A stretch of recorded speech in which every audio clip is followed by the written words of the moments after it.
Good evening and welcome to Spooky South Coast. Tim WEISBERG here, along with the silent assassin Matt Costa, and we are here to talk about the paranormal as we are each and every Saturday night. This is weird. This is weird. You and I together. I know, right? Like the old days. This is how we used to do it 10 years ago, before the show expanded. Right. And now it's a full cast of characters that are not here most of the time. But this is like old school Spooky South Coast right here. The only difference is I don't sound out of breath when I'm trying to talk, and nobody's eating Wendy's during the broadcast. I know. I actually should have brought Wendy's. You know, funny story. Yeah. A couple of weeks ago, you weren't here, but a couple of weeks ago, two certain other co-hosts of this show who will remain nameless, they decided to go out and get some food, like during the news break. Oh, yeah? And then came back and were eating during the second hour of the show. Nice. Like, we learned week one of doing the show. You're not supposed to eat when you're on the air. No, but no.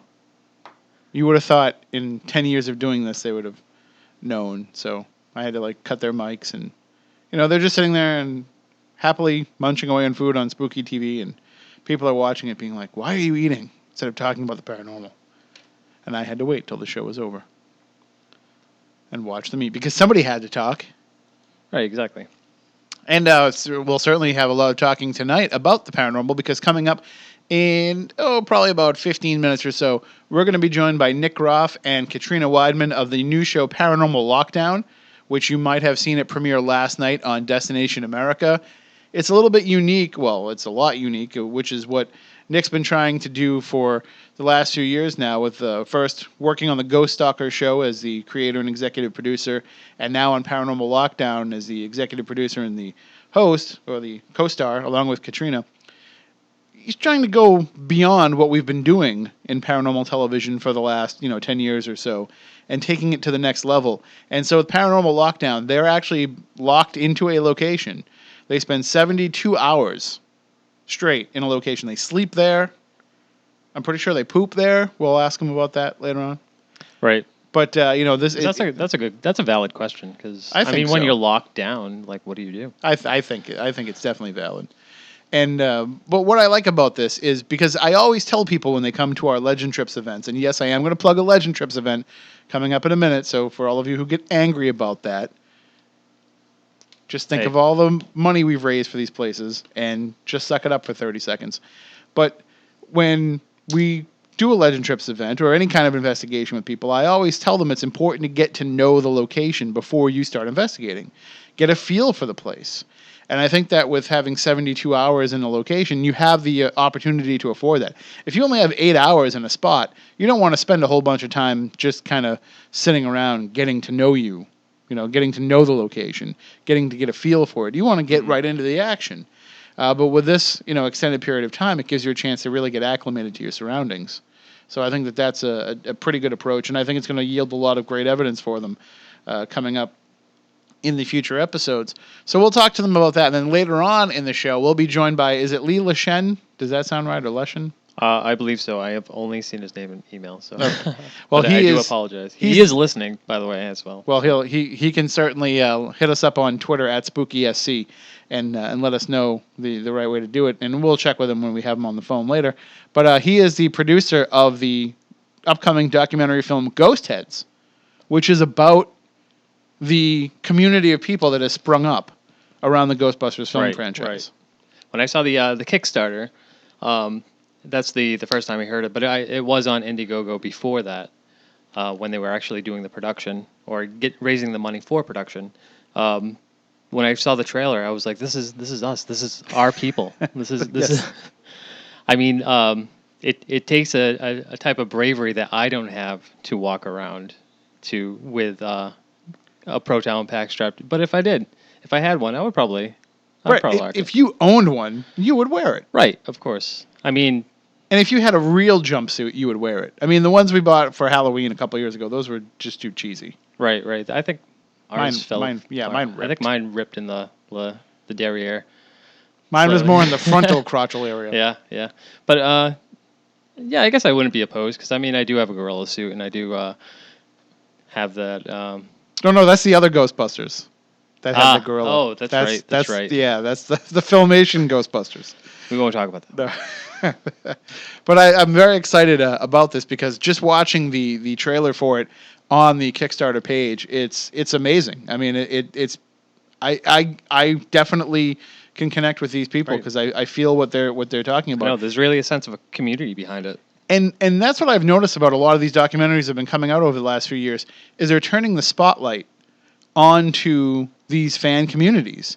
And I think that that's a good thing because it's showing a lot of people that that these people are out there and there's like-minded people like you that are into the same thing you're into. But I think too, it's also showing the relevancy of these things that they are fans of. So, for example, one of the best documentaries I've ever seen in my life was Best Worst Movie. Have you ever seen that one? No. Oh, you have to see it. You know what it is? No. It's the it's the Troll 2? The Troll 2 documentary. All right. And so that was, the idea was to kind of shine a spotlight on these people and the impact that this crappy movie has had on people's lives. So imagine what the impact is for a great film like Ghostbusters. Right. It has that much more of an impact. So I'm pretty excited to talk about that coming up. And they've also done a previous documentary about one of my other favorite movies of all time. And one of the other co-producers of Ghostheads is a guy who I have an enormous amount of respect for because he's basically me with a much better job. So we'll talk about that coming up in the next hour as well. Ernie Hudson. Ernie Hudson was always Winston to me for years, and I had the opportunity to meet him at Comic-Con, and he was always Winston. Now I think he might forever be the Warden from Oz. Now that I'm going back and watching Oz because I never watched it to begin with. I'm gonna have to catch up on that. Yeah, the best part about Ernie Hudson on Oz is from episode to episode in the same season, his facial hair changes. Like one episode he has a beard, next he's clean shaven, the next he's got a mustache. It's like all over the place. It's almost distracting. But anyway, so we'll talk about all that coming up a little bit later on in the show. I did mention Legend Trips, and there's a reason why I mentioned that, because we have a new event that we just put on sale at legendtrips.com. We're going to be having a return to riding the haunted rails of Edaville Railroad. That's coming up on May 21st. Saturday, May 21st, we'll be returning to Edaville, USA, and we were the only people that they've ever allowed to have a paranormal investigation on the grounds of Edaville. We had the first one in 2014. We had unprecedented access to the museum building and to the grounds, and we're going to have all that access again this time around as well. I can tell you that already the tickets are probably about a quarter of the way gone, with just having a couple of days of pre-sale and 1 day of actual public on sale, and the event's not until May. So this thing's going to sell out, and it's definitely going to be worth spending the time and spending the money to get out there, because you're going to get to see corners of the park that you never would get to see if you just went there during the day. But we are working with Edaville to secure a special group rate that will allow you to go and enjoy the park during the day before we start with the evening's festivities. So we're just waiting to see what the ticket sale situation is, because the more people that buy tickets, the better of a rate we can negotiate to have those discounted tickets. So we'll be able to actually have a full day on the trains and on the rides, and then when that's all said and done, they have to shut down the park and clear it all out again. But then we'll get in there and we'll be able to investigate all night long, and it's going to be just if you've never been to Edaville, it's a great opportunity to come and visit a New England institution. But if you have been, if you're like me, if you've gone there so much over the course of your life, it's just like such an extra treat to be able to go into the third floor of the museum building and see all those old decorations that used to be out at Christmas time, or to be able to walk the rails and to be able to go around these corners and these nooks and crannies that you wouldn't get to see any other time. So, did you go with us when we went? I believe it was the first time, right? Yeah. Yeah, you were there. Yeah, it was great. It was a good time. Yeah, I remember you were up on the third floor with us. It's has that Scooby-Doo quality of like running around like a kind of an amusement park. Right, yeah. But I mean, this amusement park in particular has quite a bit of history behind it as well. Right, and see, there's the thing. It's like a lot of the ghostly history of Edaville, the family that used to own the park doesn't want us to talk about publicly. But LSD Atwood, the founder of Edaville, He was actually killed when a boiler exploded in the basement that he was working on, and he died from injuries sustained in that boiler explosion. He's said to haunt the museum building.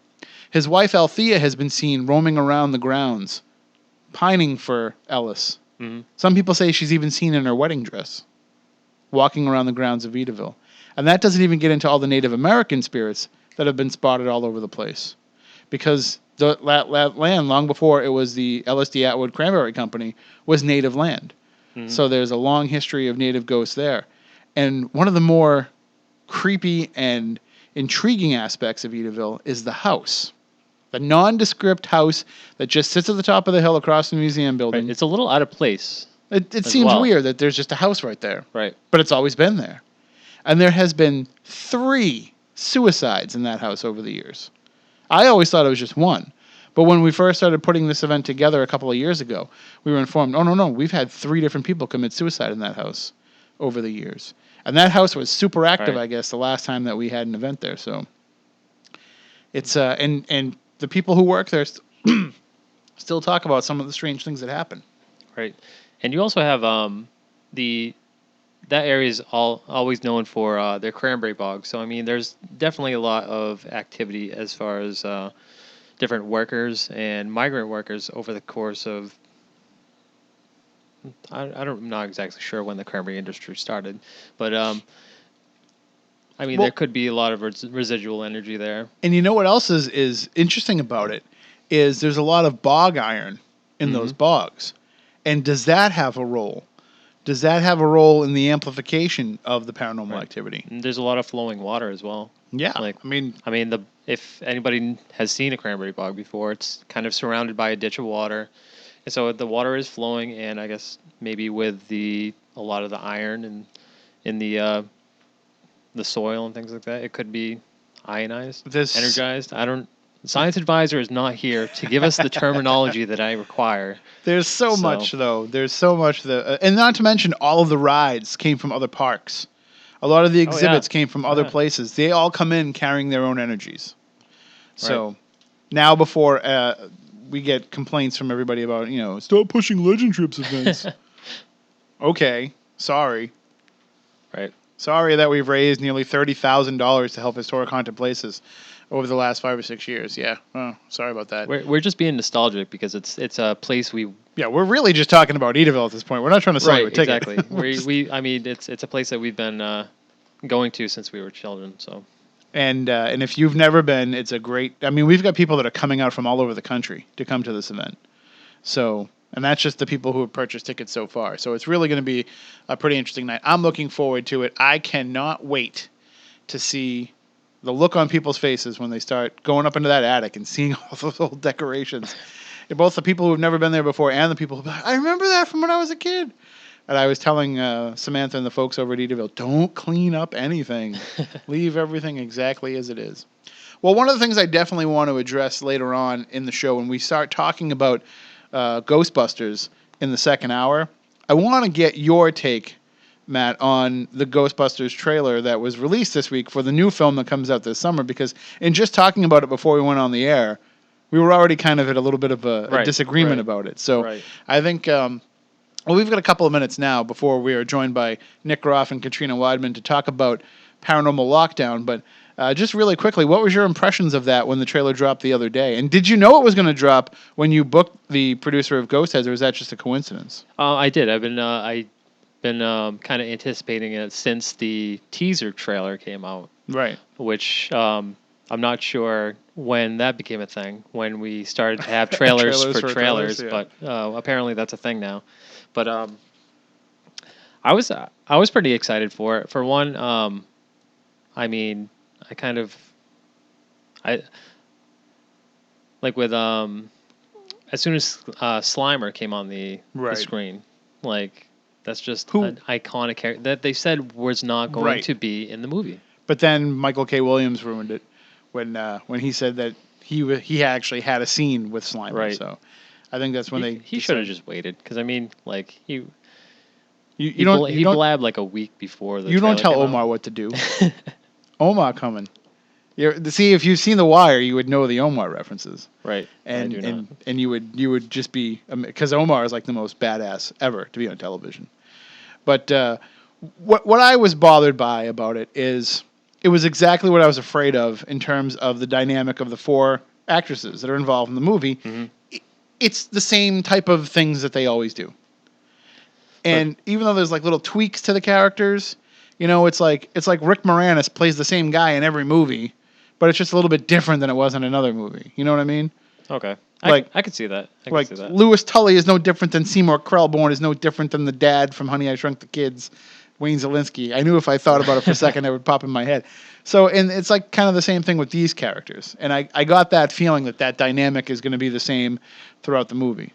Well, I still have high hopes for it because, I mean, it is Ghostbusters. The visual effects look pretty cool. Right. And I like the idea of the fact that they're paranormal researchers and they're approaching this from the fact that paranormal activity is everywhere and that somebody has found a way to control paranormal activity and make it do their bidding. Right. I think that's the part that I didn't necessarily like is the where they went into the possession of other people. Yeah, I thought that really was strange. like a little cheesy. Hopefully, I mean, when the movie comes out, maybe they'll add a little more explanation, or I don't know.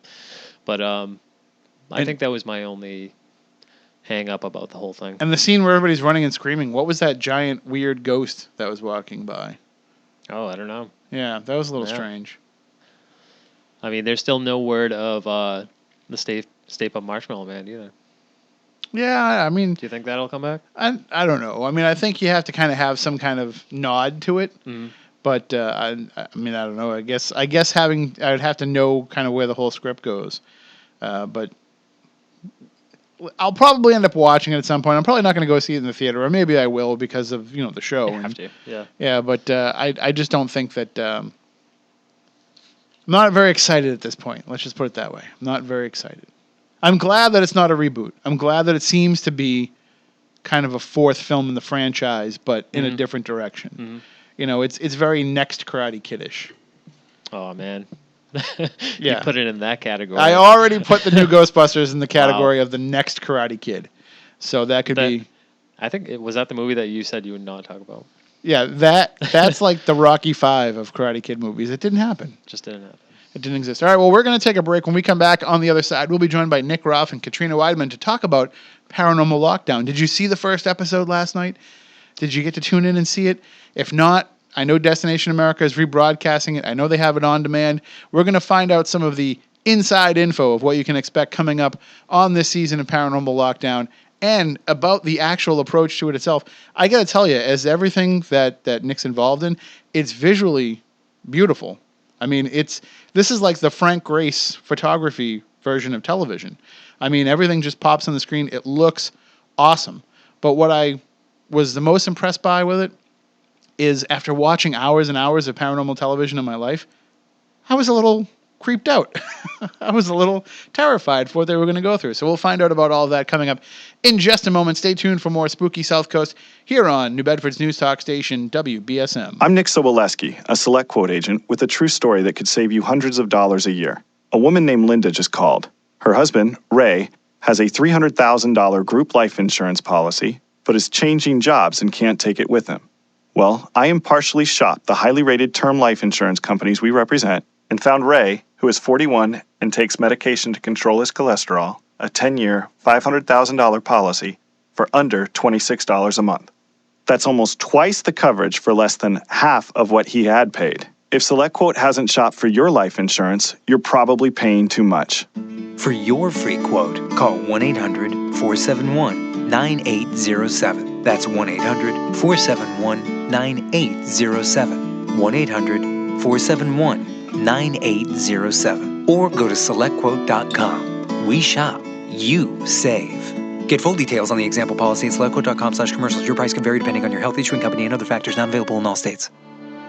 I'm in almost every school bus and classroom. I go to school with your children. We say the Pledge of Allegiance together. You see me around the neighborhood, and you tell me that I'm a pretty good kid.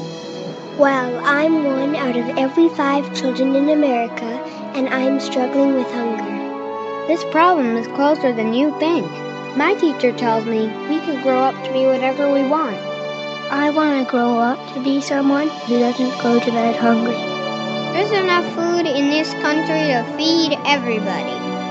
Please visit feedingamerica.org today and find your local food bank for ways to help. Every dollar you donate helps provide 8 meals for kids like me, quietly struggling with hunger. Together, we are Feeding America, brought to you by Feeding America and the Ad Council. Other restrictions apply. All personal loans are made by WebBank, a Utah chartered industrial bank. Member FDIC, equal opportunity lender. Hey guys, it's Andy Dean here. And as a radio host turned entrepreneur, I've seen firsthand how cash really is king. So instead of getting high interest rate credit cards, I turned to Prosper.com. Prosper's online marketplace connects people who need money with those who want to invest. Invest in you. You can use Prosper to borrow up to $35,000 in as few as 5 days. With Prosper.com, you can borrow money for just about anything you want. You can pay off high interest rate credit cards, fix up the house, even plan a vacation. Anything you want, it's your money. Prosper.com is the better way to get the cash you need at a low interest rate. To check your low rate instantly without affecting your good credit, go to Prosper.com/easy. So for up to $35,000 in your account in as few as 5 days, go to Prosper.com/easy. That's Prosper.com/easy. From ABC News, Tech Trends. Cloud storage services like Apple's iCloud, Google Drive, and Dropbox help us store data we can easily access online from anywhere in the world. But just how secure is this type of data storage? Phenomenally secure. Patrick Heim is head of trust and security for Dropbox and says it's more secure than hardware. The contrast is phenomenal. I mean, how often have you lost a storage USB drive or something else and irrevocably lost access to that information? So there are huge benefits to cloud storage. Another benefit is the ability to sync the data across all your devices. Making it accessible when you need it, where you need it, and at the same time keeping it safe and secure. And Heim says cloud users should also do their part to keep their data secure, like using strong passwords and two-factor authentication. And keep an eye on, keep monitoring which devices are connecting with your account and make sure to unlink those that you aren't using anymore. So there's an element of hygiene and there's an element of accountability. With Tech Trends, I'm Karen Chase, ABC News. 1420 WBSM with Brian the cab driver. Yeah, I can't stand Clinton, and Bernie Sanders upsets my stomach. You don't want to vote Republican. Who did you vote for? I cover my nose, and I dislike the Clintons so much that I voted for Bernie. You're going to live with the fact that you're going to need to take Pepto-Bismol. I might have to take more than that. Brian's Beat, weekdays 10 to noon on New Bedford's news talk station, 1420 WBSM.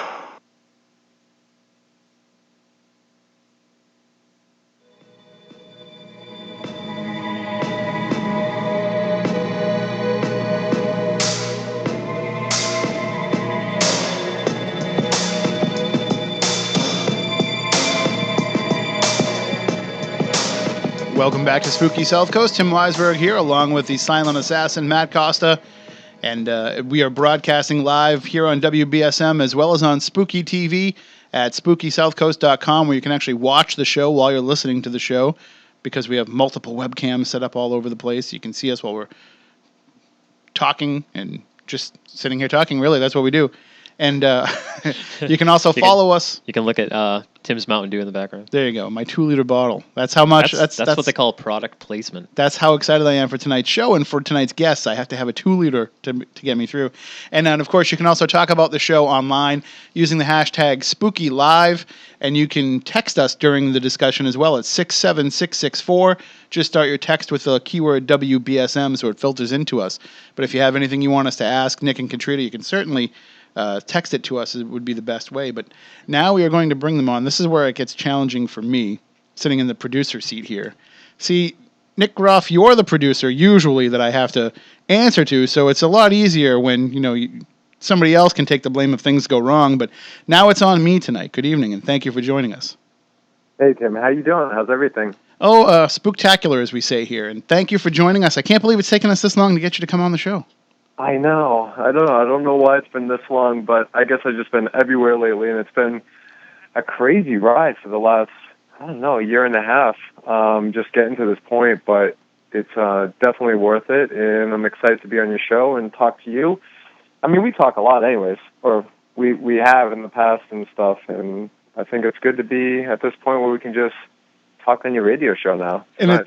it's finally stuff you can let out of the bag, because there's always a point where you have to kind of stop yourself and say, well, I can't give you all the information yet, but now it's all out there, and so far so good. Let's bring in your co-star on Paranormal Lockdown, Katrina Weidman. Good evening, Katrina. Hey guys, how you doing? And I have to say the same thing. Apologies that it's taken us this long to get you on as well. Oh yeah, no worries. I'm happy to be here though. Thanks for having us. I mean, I remember going all the way back to the Paranormal State Day saying, we should have her on the show, and just, we'd never been able. It's the problem is, all of us paranormal folks, we're the only ones that aren't busy on Saturday nights. The Spooky South Coast crew, because we're in here, but everybody else is always somewhere on the weekends. And you guys have been all over the place. I've been seeing tons of promotion for Paranormal Lockdown. We saw the premiere episode last night on Destination America. And what has the response been, Nick, from people who have been following you through your career? What did they think about last night's episode? It's been unbelievable. I'm actually amazed how well received it was. I mean, I was confident going in, and Katrina and I are very passionate about this. I mean, this is like our second baby that we're just kind of bringing to life, and it's so crazy to see it finally come to life. And the response has been massive. I think we were #1 trending at one point in America, which is really cool. And the support has been just incredible, honestly. I mean, we couldn't be happier so far. But, I mean, the ride is just beginning. They say, this Friday coming up is probably one of the craziest, most intense investigations I've done in a really long time. Trans-Allegheny was unbelievable.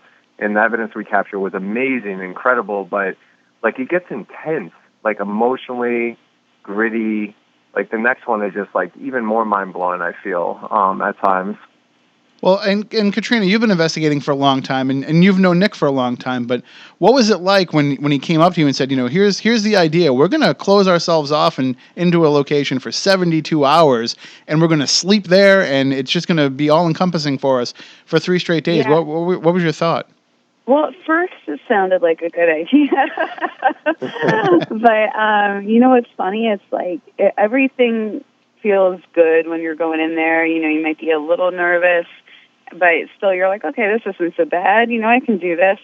And then once the sun starts going down and we start having some really weird things happen to us, then that's when it's I start questioning my life choices, Well, you couldn't be asked to be locked down with a better person. I think both of you bring, your own unique dynamic to the investigations, and I know for you, Nick, it's very important. You always make a connection with the location, and we were saying at the beginning of the show that this approach gives you so much time to really get acclimated to your surroundings and really make a connection with the location before you start asking around for who might be there. Yeah, exactly. I mean, as we pursue the paranormal, I mean, we're not out anymore to make, document and say ghosts exist or ghosts don't exist or disprove and prove. We're not at that point anymore. I think we're at the point where we're trying to discover something new of the unknown, something that we just don't fully understand of all things paranormal, where these things are actually happening at locations like this, highly researched out, with all these hauntings, and I just want to discover something new, something that can be groundbreaking and revolutionize the way we think as human beings, and maybe say, okay, that's what that is. That's what that's made up of, and try to really, really figure it out. Instead of taking 2 steps backwards and being redundant in paranormal investigations, I think instead of staying there for a couple hours or overnight, let's push ourselves, and the psychology behind it is absolutely that's what really intrigues me, to be honest with you, half the time, is where's the mental and physical breaking point when we're at our most vulnerable state. And we're gathering more evidence, and things are happening a lot more as we're pursuing through that 72 hours. Yeah, and when you are in a location, such as Trans-Allegheny or any haunted location, and you are there and putting yourself into that situation where you're surrounded by this potential for activity, it's important to really, that's when you really break yourself down as an investigator and figure out what it is that you're willing to believe in and what it is that you're willing to accept at face value and what you need to have proven to you more and more. So it actually makes you a stronger investigator to have to be surrounded by it for that long of amount of time. Yeah, exactly. And I mean, both Katrina and I are very logical thinkers, so we're always trying to rationalize things. And the two of us will get in deep conversations and theorize, too, about certain things, like how is it possible that intelligent spirit just said Katrina's name? How is it possible that it has vocal tones? And then we'll get into vibrational waves and how vibrational waves work through the universe and how these things how we're all interconnected in some weird energy form and how things move and how people's paths cross. I mean, we get really deep in conversations, but these are the things and the topics that we should be thinking about if we're going to evolve the paranormal community and these things that are happening that we don't understand, because that's the only way to try to start understanding it a little bit more. And Katrina, going all the way back to the early days of paranormal television, at least in this this version of it with investigation shows, it's taken a while too for the audience to kind of catch up to where it's at. Do you feel like the audience can grasp some of these higher level concepts in paranormal research that you and Nick are talking about?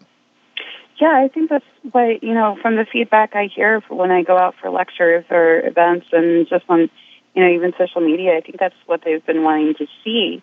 I think part of the fights, I guess I could say, or we can call them, that I see like in the paranormal communities, because, everyone's like, oh, you're wrong, like I'm right. And, I think, Nick and I were not really out to, tell anybody what to believe or, anything like that. But, we go to these places where people are known to have experiences. And so we immerse ourselves in these environments to see if we can experience the same thing. And on top of it, hopefully document it. And if we can document something, like we did in last night's episode, which is like just still mind-blowing to me, and I'm still trying to figure out what that thing is. Hopefully we can come up with some answers and try to figure out, what causes these things to happen. And it seems like, too, this is the perfect vehicle in this idea, in putting yourself in these locations for so long. Nick, you've been talking for years now about wanting to bring in new high-level research and technology, bringing in some of these devices that people are working on that the average paranormal investigator might not even grasp the concepts behind. And you've been talking about wanting to bring that into investigations and wanting to bring other investigators involved with the process. So it seems like this longer investigation format is giving you the ability to start working in some of that stuff that you've been blueprinting for years. Yeah, no, it has been. And you know me, Tim. I'm like a weird guy. I'll get up at like the middle of the night and I'll have the most random ideas come to me. And it's weird. It's almost like foreseeing things to come, like foreseeing if this device was around right now in our next generation or today, then maybe that will be the key to giving us that clarification of what these things are that we're capturing. So I think really, really outside the box of how can we do this? If this is what we want to do, how can we develop this thing? And what is it made up of? And then how does that work? And how the environmental factors play into key with that. So, I mean, I'm always thinking of how do we do certain things to push us forward? You know what I mean? So I'm just at the point in my life where I want to be somebody who discovers something new and discovers something groundbreaking and just I have my own personal questions too that I want answered as I go through life. And I think as you keep pushing forward and you keep trying to discover that for your own personal sake and be passionate about it, then I think it's a matter of time when it kind of comes full front, where basically like we are now with Trans-Allegheny, where we're creating things like the GeoBox and we're using that, and we're using the basic tools, too, like a digital recorder, but also our own bodies, our emotional, feelings that we're picking up on, but being grounded and logical at the same time and professional and just talking normal, like we're talking on a conversation right now.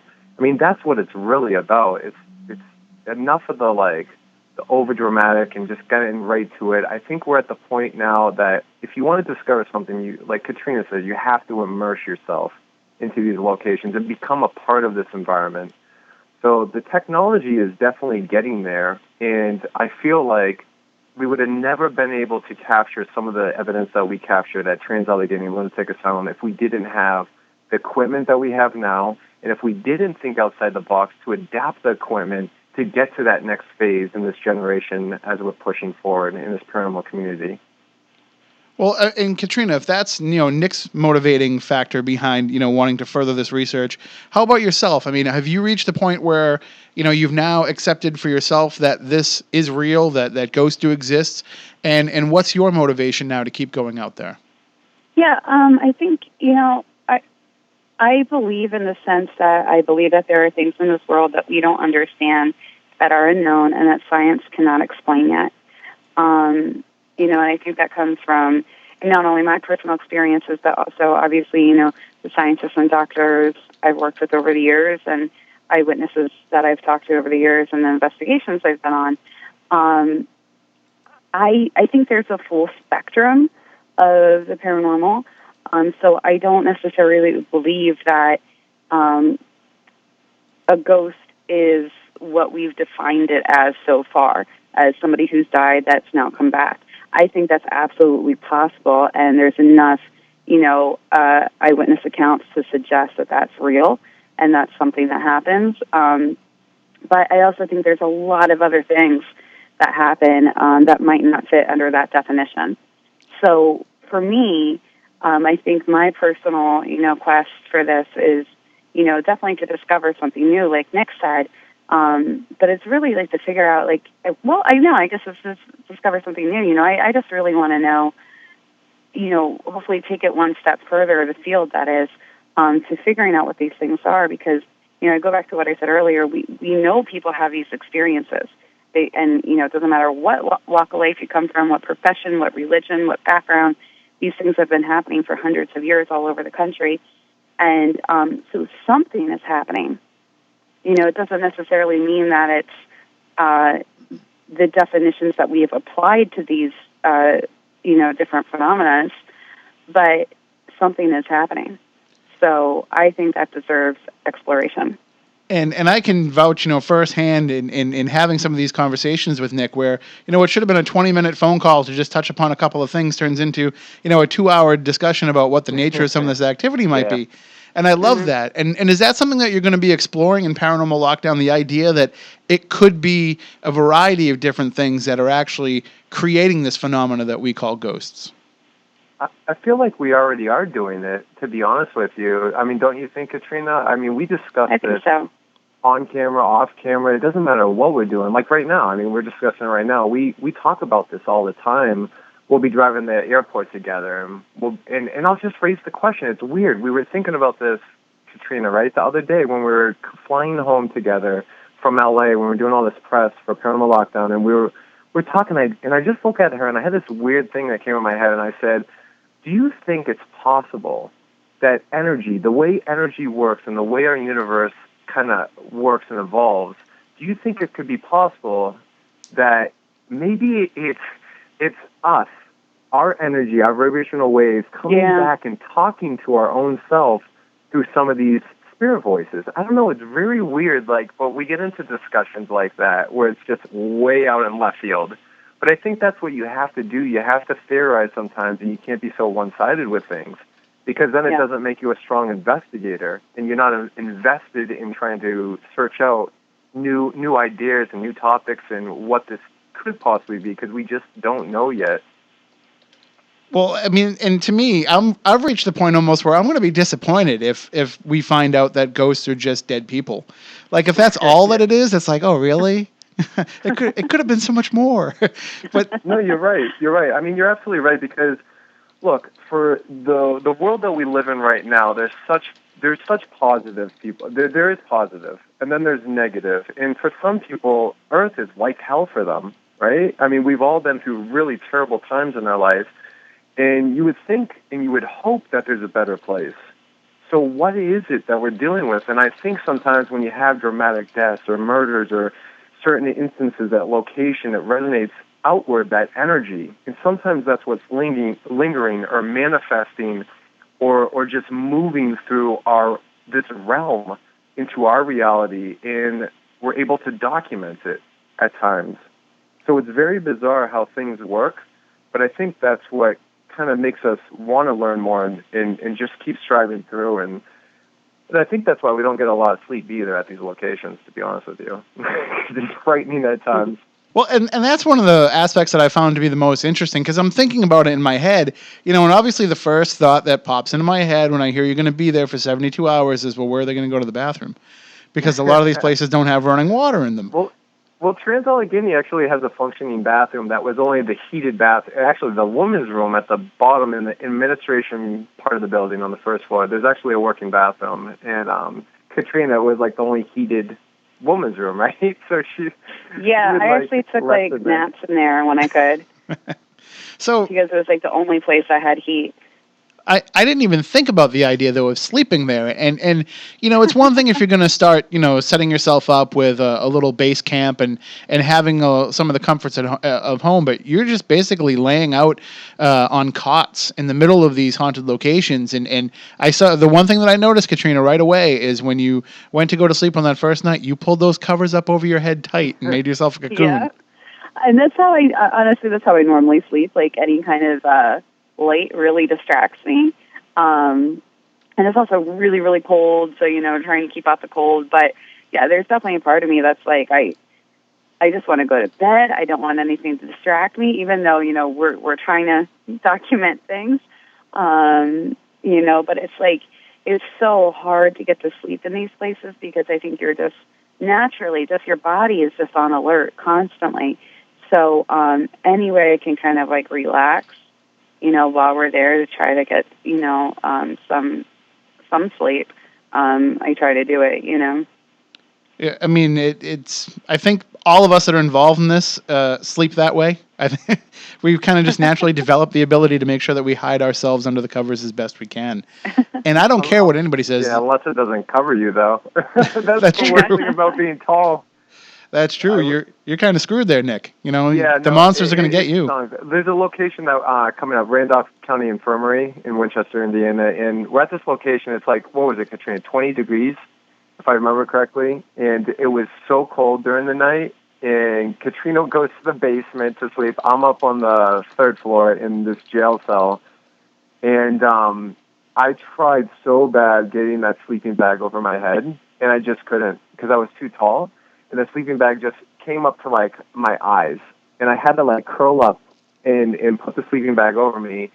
And I felt like, because there's a point where your body just kind of gives up. And I think that's how grueling this stuff is. It's, like, forget the paranormal for a second. It's like being at these locations can be so deafening at times. And there was a point where I go to sleep and my subconscious takes over and I'm in like a deep REM sleep. And I remember hearing Katrina's voice, and I guess an hour passed and I must have just passed out.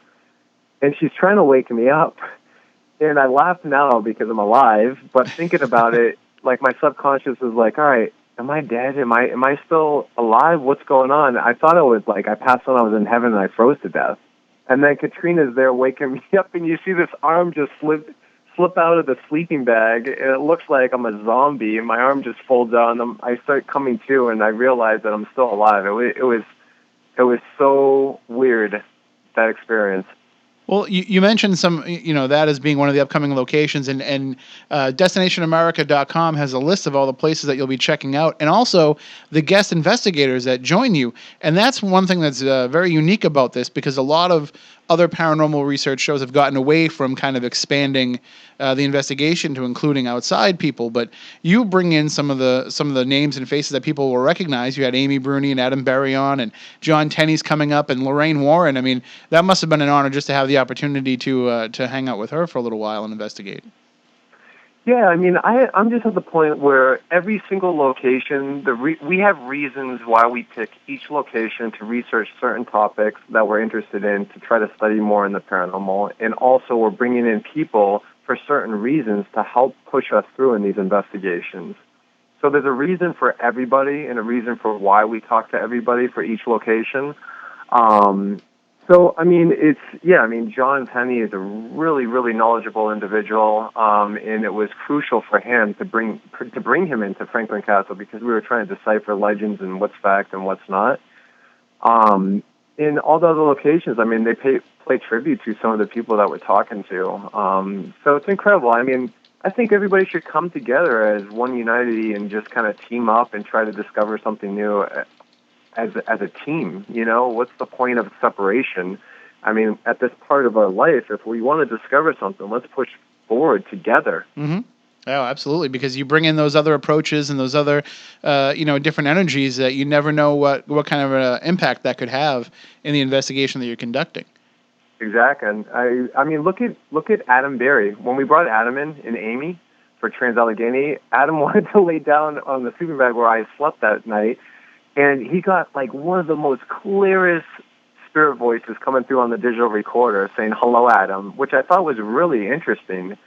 And it just kind of blew us all away in that short period of time when he captured that, knowing that there's something intelligent that knows people's names and remembers and has the knowledge to like communicate through devices. It was just really weird. So we're looking forward to seeing the rest of the episodes that are coming up. And, of course, it airs Friday nights, 10 o'clock on Destination America, Paranormal Lockdown with Nick Groff and Katrina Weidman. I'm looking forward to seeing where this goes and just hearing some of those conversations between you and seeing some of the different approaches that you take and the different paths that you're willing to go down. One thing I can say about you, Nick, is you're never afraid to explore a tangent, even when other people are telling you that, that doesn't really make sense with what we know. That doesn't matter to you. You're always willing to go and see where the evidence leads you. I appreciate it. Yeah, no, thank you, Tim. I mean, you've been such a good supporter of everything that we have been doing, and I really appreciate it. And it's just going to get better. That's all I can say is the locations get grittier and I think scary at times for Katrina and I personally. And you'll see when we get to like episode 5, when we're at the Hinsdale house, it gets a little frightening, to be honest with you, where this negative energy kind of attaches. But it gets a little weird. But all I can say is we're going to keep doing what we love to do, and and hopefully we can discover some amazing evidence that you're going to be seeing pretty soon. Well, we are looking forward to it. Thank you guys so much for joining us, and stay safe out there, and good luck with all your future investigations. Awesome. Thank you so much, guys. All right, we will talk soon. Take care. That is Nick Groff and Katrina Weidman of Paranormal Lockdown. Tune in Friday nights, 10 o'clock, Destination America. Check it out on demand. If you haven't had the chance to see it yet, you can watch it on demand. And of course, absolutely, make sure that you're watching it live when it happens on Friday nights, because you can actually interact and you can actually tweet with them and you can get involved with social media with them. And I've done that on a number of occasions. It's so much fun to actually get deeper inside the episodes with everybody. So absolutely look forward to that on Friday nights. I'm just glad that it's on when I get out of work so I can do that.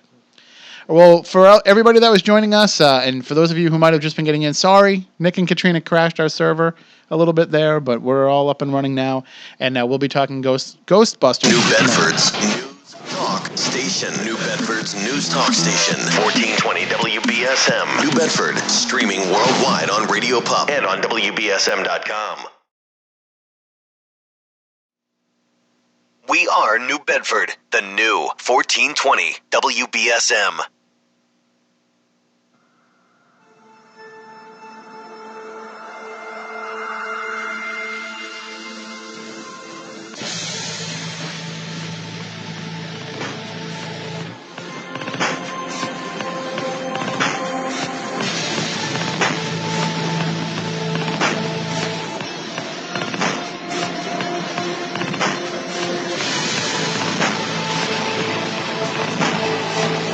And welcome back. Hour number 2 of Spooky South Coast. Tim WEISBERG here, along with the silent assassin Matt Costa. And we had a great discussion in the first hour with Nick Groff and Katrina Weidman of Paranormal Lockdown, the new show on Destination America. And I can tell you that we had tons of people watching on Spooky TV at SpookySouthCoast.com and at SpookyTV.com. And if you are new to the show, if you were just tuning in for the first time, this is what we do every Saturday night. We talk about the paranormal, and we have both the radio component and we have these in-studio cameras. And we have usually we have 4 cameras going around here in the studio, and we switch it and we bring up some graphics. It's pretty cool. It's a different way to check out radio, but we don't fancy ourselves any kind of filmmakers at all. We're lucky we can even get these cameras working most of the time, and of course we welcome you to let us know all about that by tweeting us at SpookySC or talking about us on Twitter using the hashtag SpookyLive. You can tell us just how bad we are at it. But we have somebody on the line who has produced what looks to be a great film. And if you are like us, a lot of you who are in the paranormal, whether you are researchers or just armchair enthusiasts, Ghostbusters is a touchstone moment in your life. It means something to you. It's more than just a funny movie that you watch every once in a while. It has something else that makes it so special for you. And we have somebody joining us on the line who has produced a film called Ghostheads, which looks at how that film has impacted some people's lives. And Lee Leshen joins us on the phone now. Good evening, Lee. How are you? Hey guys, how are you? Thanks for having me. We're spooktacular, as we say here, and we've been beating that joke to death for 10 years now. But when Matt brought this up to me, when he said, "Did you know that this documentary is?" I'm sorry to say that I did not know that you were putting this film together, and I'm also sorry to know that you didn't already. Sorry, I gotta go. Sorry, guys. But you didn't. You also made a documentary about one of my favorite films of all time as well, with the Back to the Future series. You guys have just basically putting the spotlight on everything that I love. So thank you for doing that. It's my pleasure. I've got to give credit where credit is due. This is a different crew that I'm working with. I worked with director Jason Aaron and executive producer Louis Krubich on Back in Time, and while we were wrapping that up, one of the producers of Ghostheads reached out to me. So it's a different crew I ended up working with for Ghostheads. But I'm happy to be a part of 2 movies that touch on 2 movies that have impacted so many people's lives and shaped, you talk about movies that shape a generation, and certainly Back to the Future and absolutely Ghostbusters are 2 perfect examples. What is it about Ghostbusters, though? And you talk to a lot of fans as well as people associated with the film. But what is it about what just seems like what should be just a horror comedy? Why has that had such a lasting impact on people's lives? I think it's because really it's the idea of it's what shapes the actual Ghostheads and their credo. It's the idea of the messaging from the movie that translates so well over into real life. And that messaging is, teamwork and doing good for the common man, and of course, friendship, So I think everybody can kind of relate to that. Certainly, I know more often than not, I talk to people who relate to Rick Moranis' character more than anything else. Because, really? Because, here's a guy who was an outsider, and who was taken in by 3 guys he really didn't know, but they all had a common connection, and he ends up, really, certainly in Ghostbusters 2, saving the day. Mm-hmm. He's just this guy who, oddly enough, seems to have a lot of friends. Because in the first one, he's having a party, he's got all these people in his apartment, but he really does kind of, come at us like an outsider. And I know I identified with him growing up, and many, many other people did, especially a lot of the Ghostheads. And he gave them a voice, and showed it's okay to be different and to be accepted, for your differences. And I think a lot of people just feel, in all walks of life, at all ages, everybody's, used to feeling vulnerable and feeling that they want to be included in something. And I think that, the messaging that Ghostbusters provides, and Ghostheads, that it's okay to be different, you're not going to be alone, is something that keeps that can't be dated. That's universal, right. That's timeless. And I think if you talk to, we talk directly to the paranormal community on this show, and I think if you talk to a lot of paranormal investigators, we all fancy ourselves Peter Venkmans.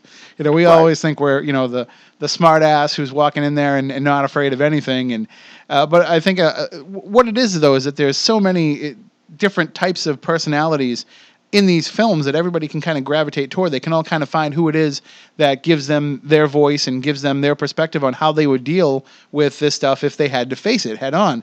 But what I find most interesting about the Ghostheads is that it's different than what we're dealing with. We're dealing with people who saw Ghostbusters and said, I want to go out and look for ghosts. The people that you're talking to, they could care less about whether or not ghosts actually exist. Oh yeah, no, that has nothing to do with it. That it's more about yeah. No, I'm sorry. I was just watching the thing. Am I still on the air, or do we cut off? Because it looks like you're still talking. Oh yeah, there's a delay. Oh, sorry. Okay, so I'm sorry. All right.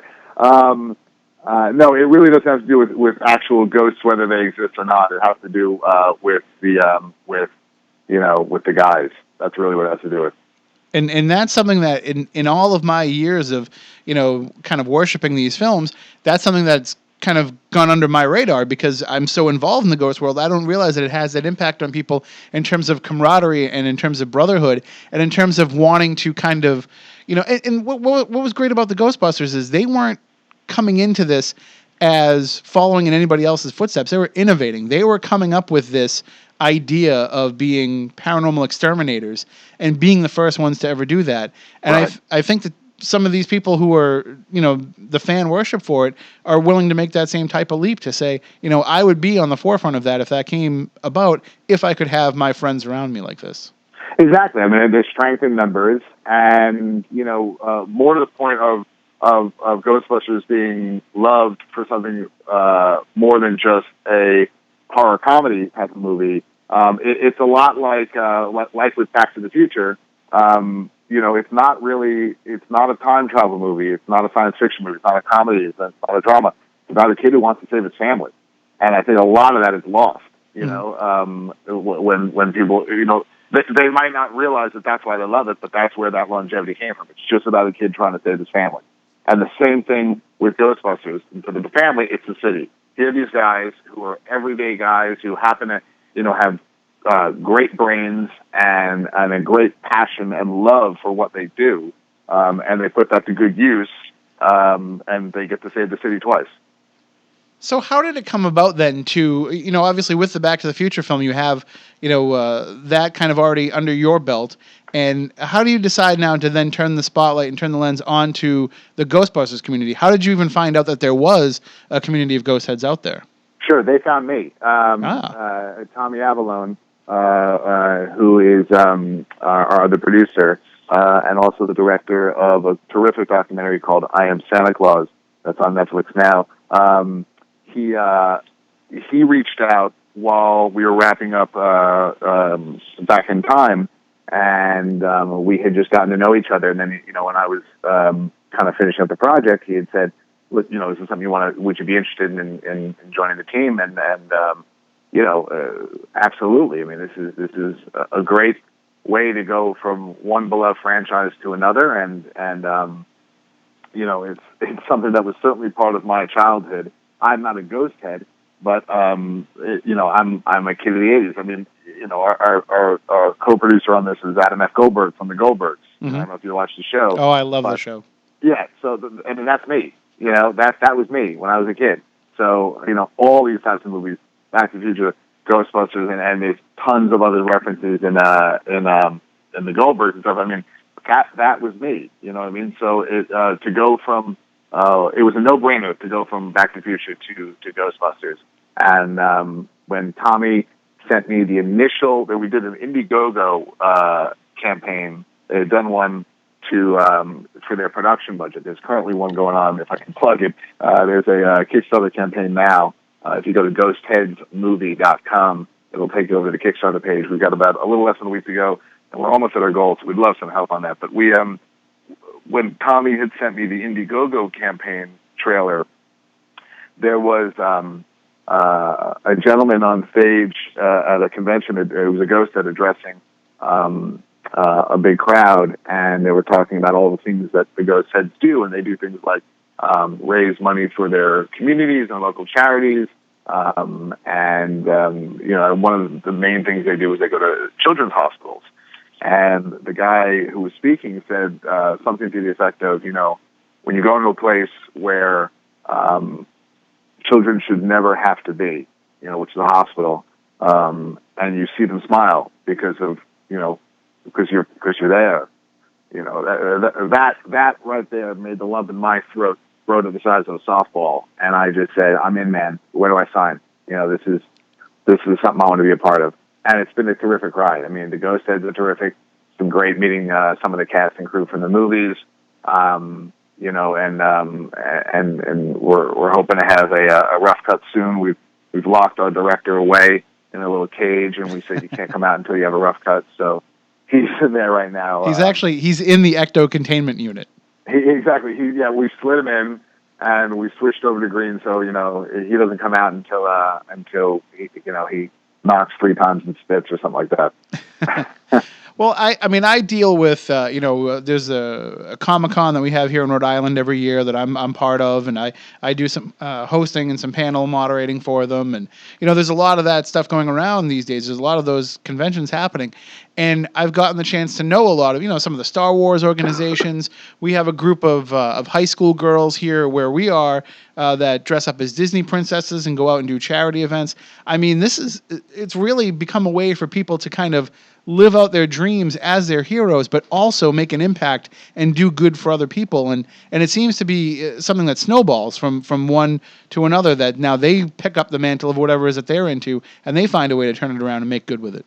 Well, yeah, it's funny because when we did a whole bunch of the Comic-Cons with back in time. We did WonderCon, we did San Diego Comic-Con, we were in London, we did C2E2 in Chicago, which Tommy and I will be out again this year in Chicago, in I believe late March. And when we were there, because it was 2015, and because certainly the ones that were closer to October, our release October 21st, 2015, which was Future Day. Mm-hmm. Marty goes in part 2. I just expected to see a lot more Martys. I thought there would be a lot more, hoverboards. There would be a lot more docks. And instead, I saw Ghost. I saw some of them, certainly, especially if there was going to be something or if it was a Back to the Future, like London was very themed Back to the Future. And if there was going to be a DeLorean there, and people knew there were always Martys around that. But wandering the floor, we would always wander the floor and just kind of meet people. And for us also, it was a learning experience. We hadn't really been to a lot of Comic-Cons prior to that. So we would meet these, or we would just see these guys dressed up in Ghostbusters uniforms.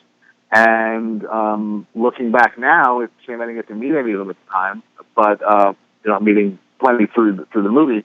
But what I noticed back then, which is something that we always talk about now, is that they didn't have, Stantz or Venkman on their patch. They had their own names. So, they had their own last names. So, they really take this seriously. This is part of them, and even the franchises are very serious, because it's serious fun, that they have, and they do good work. And I'm lucky enough to be an honorary member of the New York City Ghostbusters. But if you look on, the application pages and stuff, you've got to kind of go through some hoops to just kind of say, look, I'm honest about this. I'm passionate about this. I want to start a franchise in my neighborhood, in my town, things like that. It's serious business. Yeah, they take it very seriously. I think it was the New Hampshire group that I was talking to at one of the Rhode Island Comic-Cons, and they said that part of the deal with being able to don the suit and to be able to have the no ghost patch on your uniform, you have to give something back. You have to have a community initiative to be considered part of the Ghostbusters family. Right. And that's there's a lot of other clubs you can join where you can pay a $50. I don't know what the membership fees, if there are any with Ghostbusters, but you can pay a $50 annual fee, and you get sent a welcome pack, and you're in the club, and you really don't have to do anything. You can say you're in the club. This is not that. This is we want you to participate. We want you to get out there and spread the messaging that we represent of doing good for that common man, of raising that money, of lifting the kids' spirits. And really, I think the best part about it is that, it provides a community for people to feel safe in, who in other communities might not feel as comfortable. You know, it's the Louis Tully effect. I mean, they get to meet people. Maybe they're, you know, geek culture is only been really getting true respect in, I would say, like the last 10 years. Yeah, I mean, you know what I mean? To get where it's getting to the point where it's you know, cool back in my day was completely different to what it is now. When you go into a high school, you know what I mean, or younger, and it's so for a lot of these guys who are not young, you know, who are adults who have grown up with the idea of being a geek means I'm something less, or I'm you know, I'm not normal. I shouldn't be accepted by society. Well, this just blows all that out of the water. You know, no, there's a place, and we actually do some really positive stuff. You know, and come over and be accepted, and your differences make you a stronger member of this community. Well, and you mentioned the co-producer on the film, Adam F. Goldberg, and I'd be remiss if I didn't ask you, in real life, how much is he like the character that is portrayed of him on the television show? He smiles a lot. He smiles the same amount as Sean on the show. Sean, by the way, is exactly his character. I mean, when I met him on the set when we were filming some stuff Back in Time, he is exactly that. He's got that energy. He's got that smile. He's just a delight to be around. Adam is the same way. Adam is somebody who, I mean, it was great when we were interviewing Leah Thompson. We interviewed her in the basement set of the Goldbergs, and he came down from his office with his hoverboard, and he wanted her to sign it and get a photo. I mean, you know, this guy. I mean, you know, he wrote Fanboys. You know, I mean, he's a fanboy. You know what I mean? Mm-hmm. So, I mean, yeah, he's everything you want him to be and more. I had this weird thought the other day, just thinking about the Goldbergs. How meta is it going to be when they have an episode where, you know, Adam Goldberg is watching the Wonder Years? Like, that would just be mind-blowing. But actually, when you look at the Kickstarter and you look at some of the things that you can earn from your donations, one of them is that if you pledge about $2,500 US dollars. If you pledge that, you will actually get the chance to visit the set of the Goldbergs. Yes, and I'll be honest, it's worth it. The Sony lot is one of the best lots in Hollywood. The back lot of Sony, because it's a real working studio. They do nothing like Universal, where it's a ride. I mean, you're there to do work, but it's like, you remember when you watch the old Looney Tunes cartoons.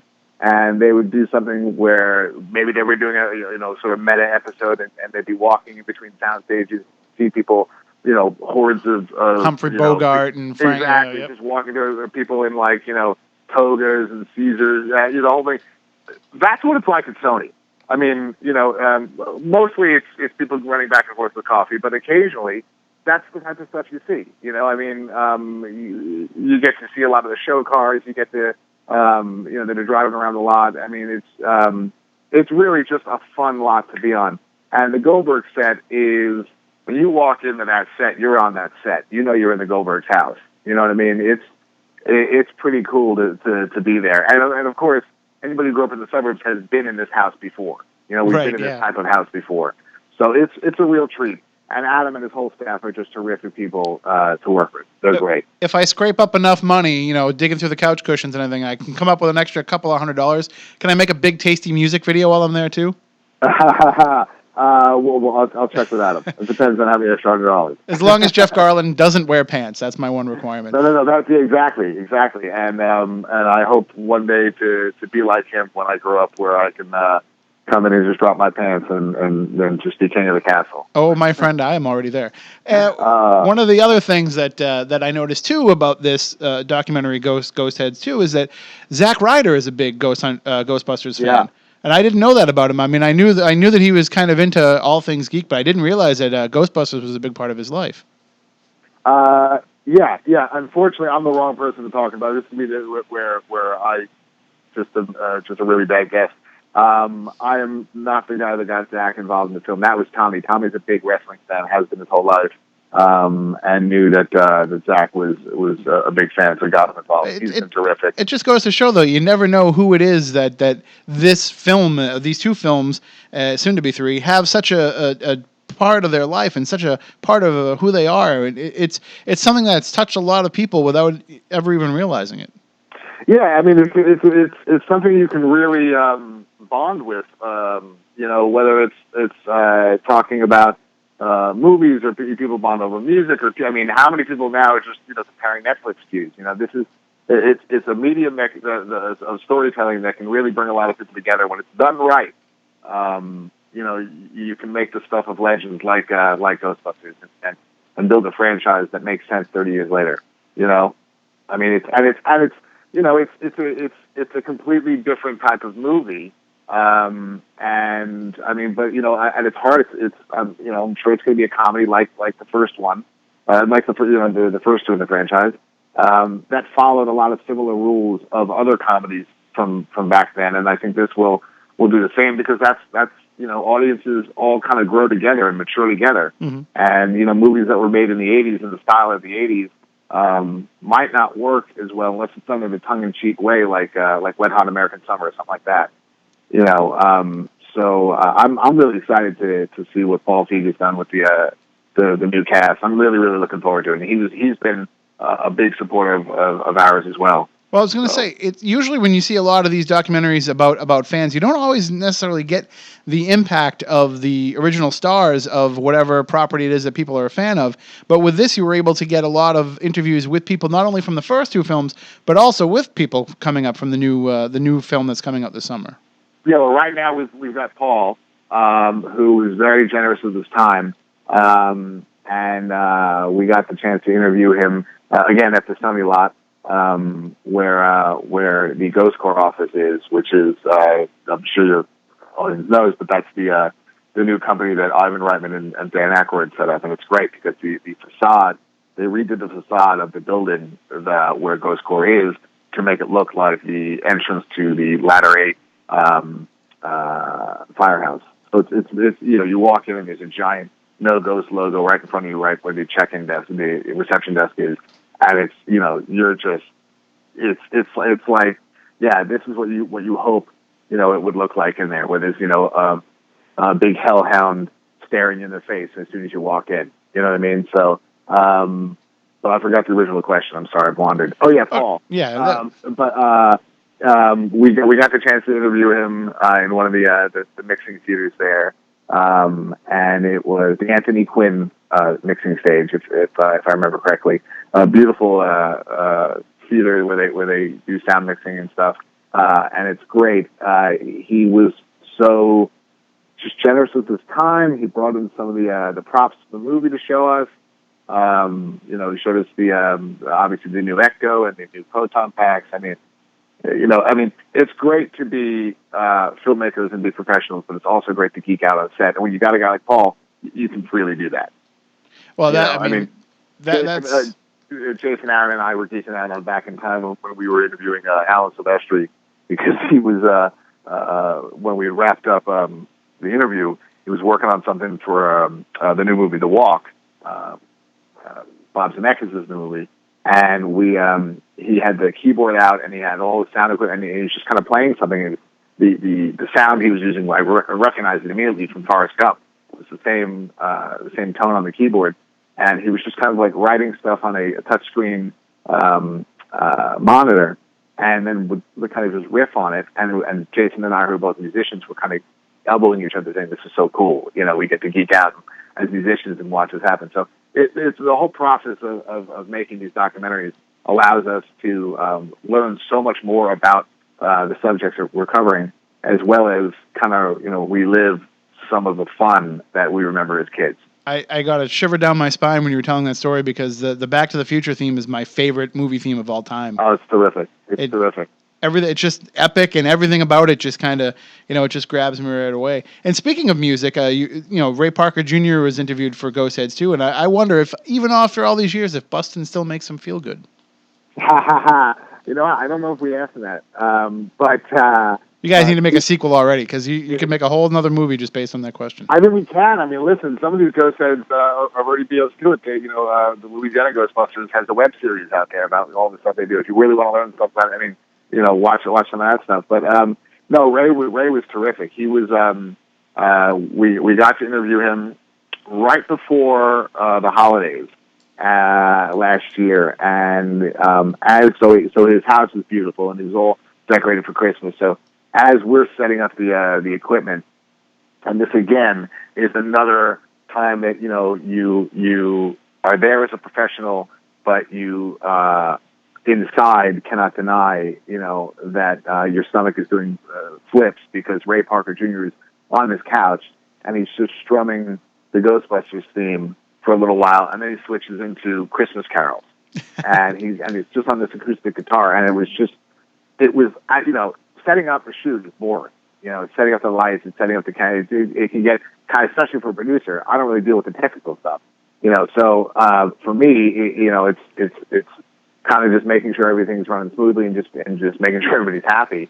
But there, I just got to sit and watch Ray play while we set up, and it was great. He was very humble about his work on the film, and he was very proud of it as well. And he was happy that so many people have embraced the song, and much like Huey Lewis's stuff with Back to the Future, the movies and the music, they just helped each other there. Well, I was going to say, one of the good things about Ray Parker Jr. playing Christmas carols is Huey Lewis can't sue him for copyright infringement. But one thing I will say about that, as far as I can remember, I think that the Ghostbusters theme was one of the first instances where a music video was used to kind of promote a film like that, where they cross-promoted like that, and they had the stars of the film be in the music video. Yeah, I think you might be right. Something else is... Thriller definitely wasn't a movie, but I'm trying to think of something else. I can't think of one either. Probably started the trend, because that's about the same... Didn't MTV start in 1984? Yeah, and they started in 1981, but I think that was the first big soundtrack song, and they had all the cameos from all the other Hollywood stars that weren't even in the film that were just there, talking about... And then, for some reason, Al Franken was considered a big enough star to be in the video. But well, he was on SNL, don't forget. Yeah, but still, I mean, you go from Daryl Hannah and Danny DeVito and Chevy Chase to He was Al a Franken. comic icon of the 80s, and now he's, he flips gears. But come on, he was still... Look, in the 80s, you could get away with so much. That's true. Get away with, and because you could get away with so much, there was that's where you had the Ray Charles and the Super Bowl commercials. It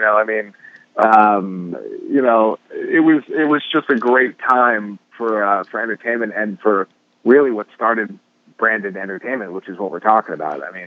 Celebrity endorsement or the cast appearing in the video. For you and I, and for Matt here, we love Ghostbusters because we speak up anytime you want. By the way, oh, no problem. we love being able to remember back to when we were kids in the 80s. But I'm sure a lot of these ghost heads, at least in seeing some of the people that are in the trailer, a lot of these people were born well after the Ghostbusters movies came out, so they didn't live through the Ghostbusters hype that we did.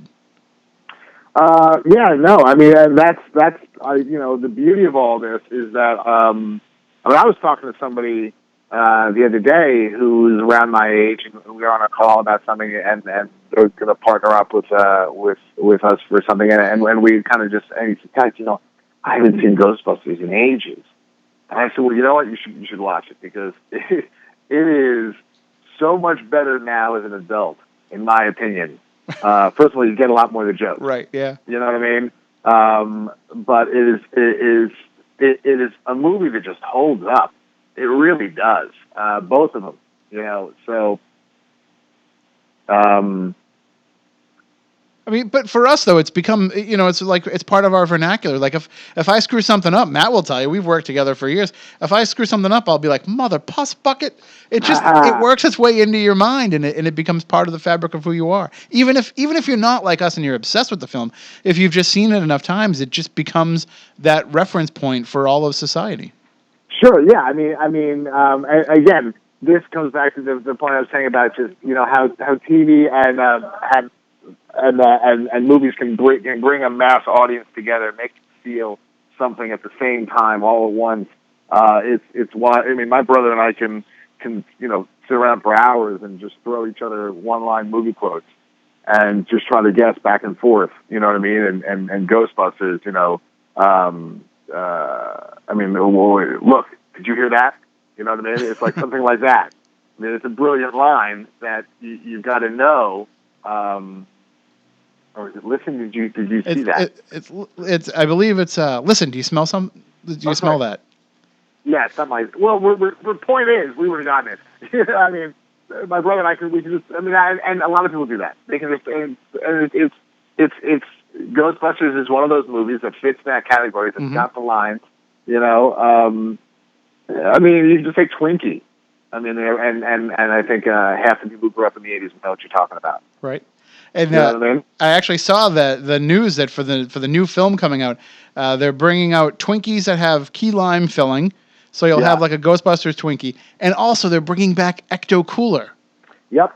Well, they had so Sony hosted a couple of days ago. They hosted a for select Ghostheads and some press.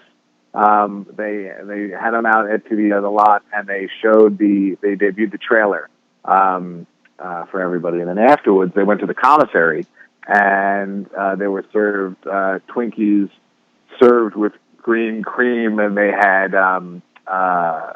cannolis with the green stuff. So I mean, you know, I think a lot of people are going to jump on the bandwagon with this stuff. I'm thrilled about, you know, to hear that Twinkie is going to be doing something, because it's great when the old brands come back. I mean, look what Pepsi did with Pepsi Perfect for Back to the Future. You know what I mean? Yep. And I think you know, Ecto Cooler could have actually had its own documentary there, because people are so obsessed with that drink that they were trying to make it themselves. And it's like, you know, back in the 1920s, people would be making gin in the bathtubs. Well, we've got Ghostheads that are making Ecto Cooler in their bathtubs. So bathtub cooler, yeah, exactly. So now this is coming out soon, as you said, and people can still donate to the Kickstarter campaign for the movie Ghostheads. But is there anything else that you'd like to kind of get behind? Anything else that you'd like to explore the world of coming up in the future? Well, I've had the chance when we were showing Back in Time at the somewhat north of Boston Film Festival. I had the chance to see comedian Ray Harrington, who's from Rhode Island. Comedian Ray Harrington's documentary "Be a Man," and I'm now working with Ray to try to get that distribution. So that is basically about a guy who is about to be a father, but to a newborn baby boy, and he grew up without a dad, so he doesn't know how to be a dad to a boy, basically. So he kind of just explores the world of being a man, like getting into a boxing ring with an ex-pro fighter, you know, an ex-championship fighter. He gets goes to a bar and he learns how to order 10 manly drinks. He drinks all of them. Obviously, he gets drunk, and then he goes to buy. He wants to learn how to know more about cars, so he learns how to drive all these fast cars. Ultimately, he ends up driving a very familiar car. I'm not going to get too far into it, but it's everybody will recognize it. But it's just a really sweet, hysterically funny movie. I mean, the audience was laughing. Ray's comedy is riffing. His off the cuff stuff is just hysterical. So from beginning to end, the audience, my girlfriend and I were there together watching it, and it was we were all laughing from start to finish. So I said to him after, I said, we got to figure out how to get this onto Netflix or something. Everybody should see this movie. It's so good, and it's got a nice message as well as being hysterically funny. It's also a very warm movie, and so he and I are gonna work on another movie. I can't really talk about it right now, but it's going to be a departure from the nostalgia kind of documentaries, looking back on films. Not to say that that's not going to be a part of my world. But as far as the next project after Ghostheads, most likely will be that. So we'll see.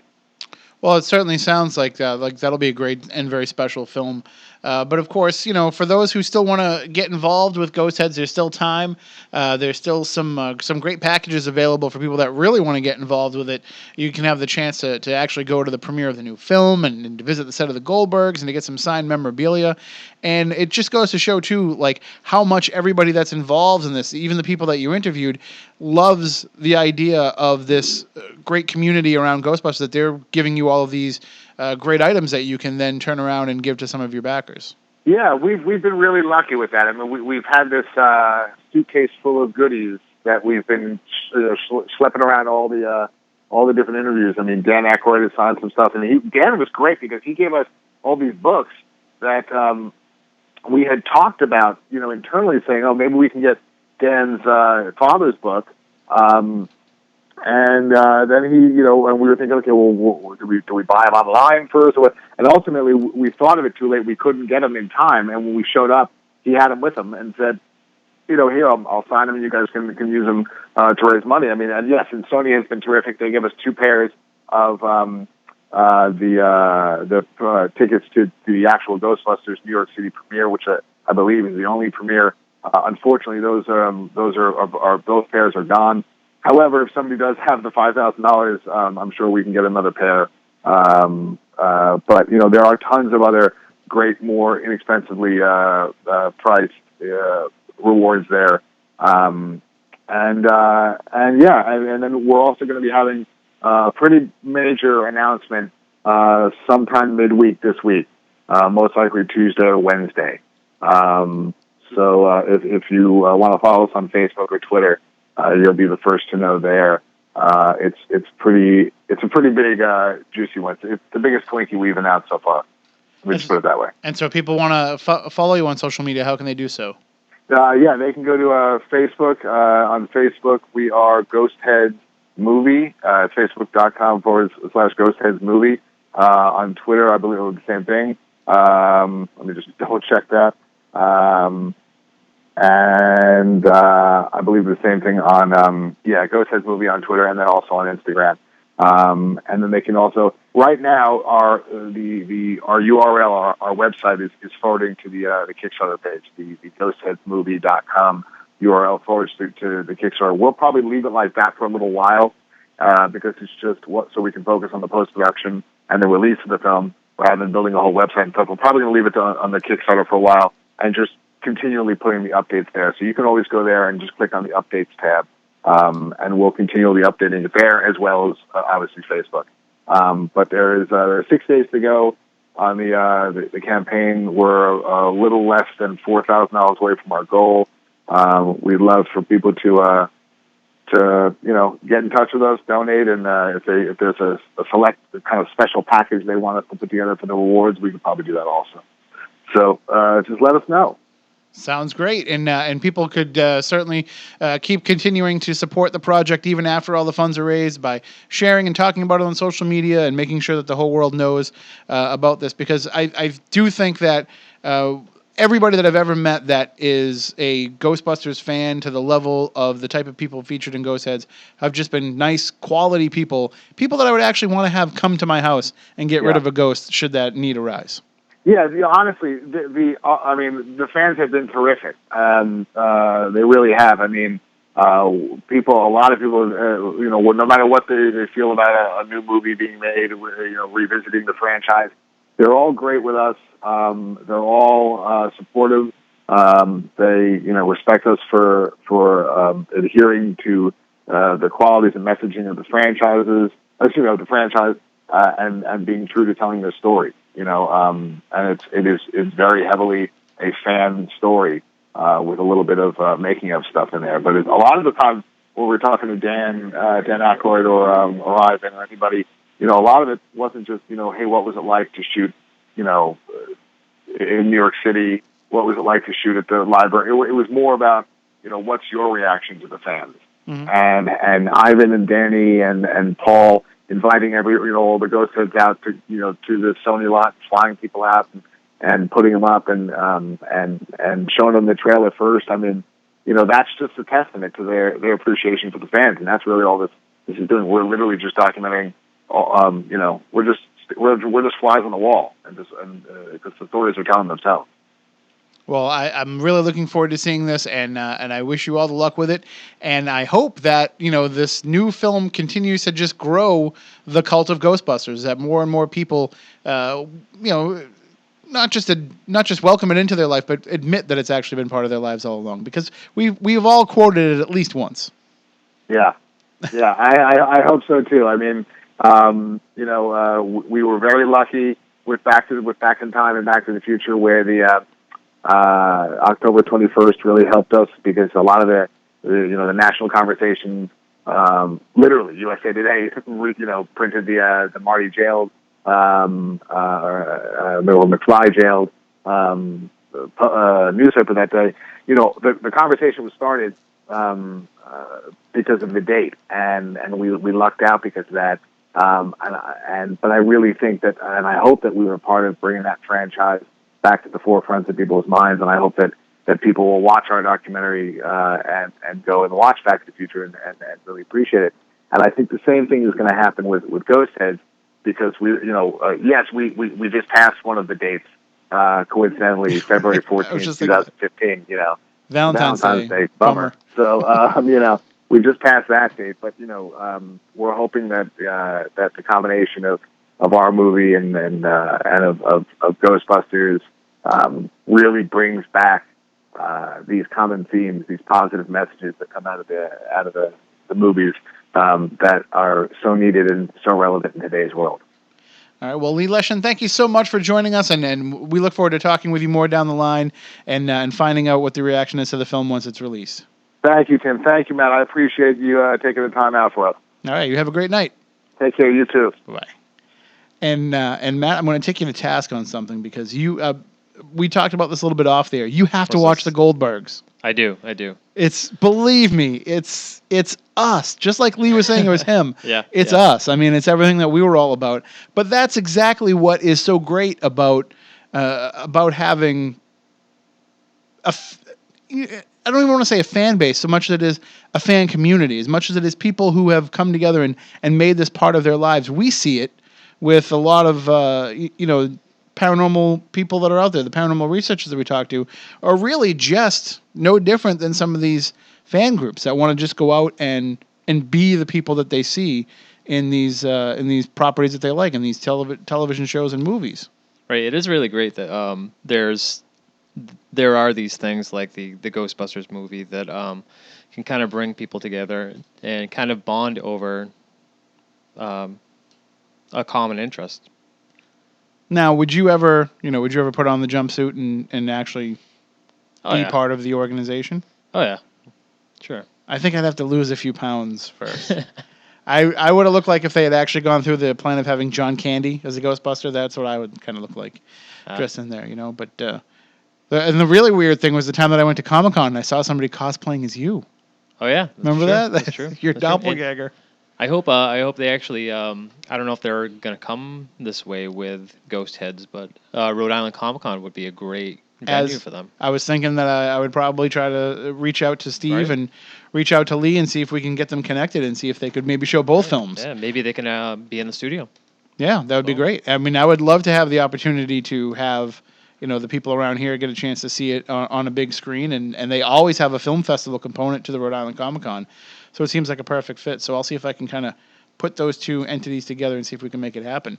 And we had discussed a little bit before, and I didn't want to put Lee on the spot and ask him about the new film because obviously they have a relationship with Sony, and it seemed like he was generally positive about his approach to the new film. But we were going back and forth a little bit about it before, and I think at the very least, as he was saying, Paul Feig has in his mind. You have a responsibility to the fandom of this property to make sure that you are treating it correctly. Right. And I always said, I mean, what did I say when they were going on and on in developmental hell for a new Ghostbusters movie? I always said the hardest part is going to be making sure that it had that integrity. And we saw the video game come out. And that video game actually seemed like it could have been the third Ghostbusters movie. Yeah, that was actually I feel like it was well put together and it was thought out, like you said, to kind of make all the fans happy, or maybe not all the fans happy, but cover the majority of the fans. Yeah, it certainly kept them in mind, and I think that Dan Aykroyd had a lot to do with that too. I mean, something that's touched a lot of people's hearts, you kind of have to be very careful with what you do with it. Just ask J.J. Abrams. Right, or Michael Bay, I guess.